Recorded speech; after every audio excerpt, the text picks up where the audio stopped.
Hey, it's Mike with TechBB, and today what I want to talk about is setting up your trigger properly, debounce, bouncing your trigger, and stuff like that. I see teams that go to NPPL, that may not be savvy in setting up their trigger properly or how to check for bounce properly, and then they get a negative 100, which costs the team pretty much the entire tournament. It happened one time when I was teching. I was teching at NPPL Tampa. The Oakland Blast just got off a huge win at Huntington Beach, and they went to NPPL Tampa, and I watched it happen right there in the pits. I was teching with Terry and Jason Watson and Danny and Joe, and I saw this one minute adjustment on the trigger caused Zach Long to go out and get a negative 100, which basically bombed him out of that tournament. And and I'm not going to say that he doesn't know better. I mean, Zach's a fucking genius, and the people that set it, Terry Fallon set his gun up and stuff like that is also a genius. But they were in such a rush that they never double checked his trigger to make sure it didn't bounce. His mark bounced and he got a negative 100. And this was at the NPPL in Tampa last year.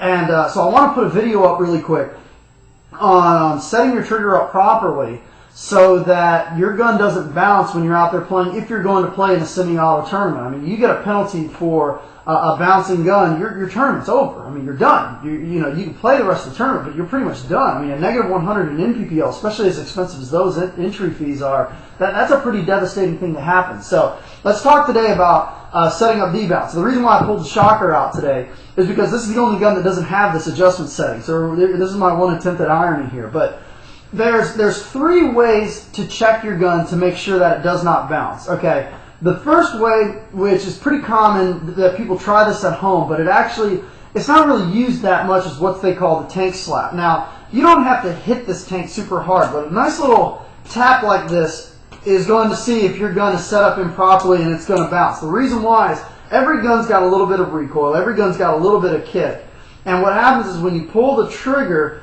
as your gun recoils and goes backwards, the weight of the trigger backwards, and as the gun bounces off of your shoulder like this, so it's going to give a little bit. So as you're shooting, your gun's going to bounce off your shoulder a little bit. As you pull the trigger back, the gun shoots, and then as the gun bounces off of your shoulder, bounces off your skin, that could cause the trigger to accidentally pull one more time, or your board to interpret it as another shot. So it could be a boom, boom, boom, so boom, boom. So you pull it, it goes back, and then as the gun goes forward, boom, it shoots again.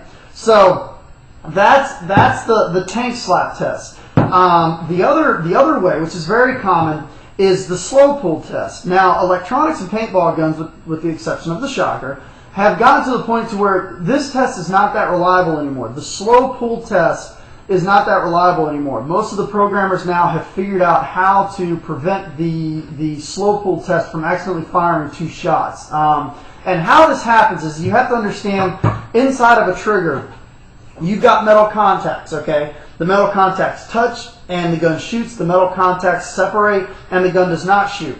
But as we've all known, if you've ever walked through a department store or ever walked around in your house, there's static electricity, and electricity does arc, and you guys seen, like the Tesla coils and stuff like that, okay, that can sometimes happen on your micro switch, okay?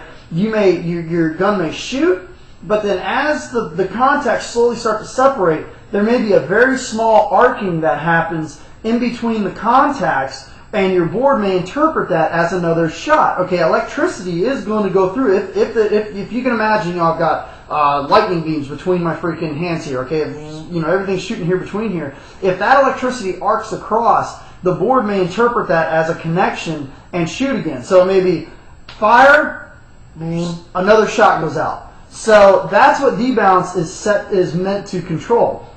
And the slow pull test, it basically tests for that. It basically tests to make sure that the board is not interpreting as the contacts are as the contacts are separating, that little arcing motion in between there, that right between there, the board may interpret it as another shot. Now, most of the guns built today the software is good enough where that does not happen. So that's not exactly a very good way to test. The best way to test if your gun is truly set up for semi-auto is what I call the one-finger fast pull test. And this is where most people don't test, and this is where most people get into trouble. What you do is as you're shooting, you take one finger and keep tapping your trigger. So you're going to find out right away if your trigger is set up properly, usually by about the fourth or fifth shot. Because what may happen is pow, pow, pow, pow, pow, pow. So that's how you can tell if your debounce is, or your trigger is not set up properly, is the one finger fast pull test. That's the best way I've seen to test if your gun is bouncing or not. So it's going bop, bop, bop, bop, bop, bop, bop, bop, bop, bop, bop, bop, bop. And then that's when you're like, okay, now I need to up my debounce setting. Now, a good starting debounce on most of the guns that I've seen, if the trigger is set up properly, is usually between about 5 to 7, is a good starting point. So that's what I would suggest. Now, if you get that on the one finger fast pull test, pop, pop, pop, pop, pop, pop, pop, pop, pop, pop, pop, pop, you know, that extra burp of shot, then you may want to keep upping your debounce in increments and keep trying it until your gun doesn't do that anymore.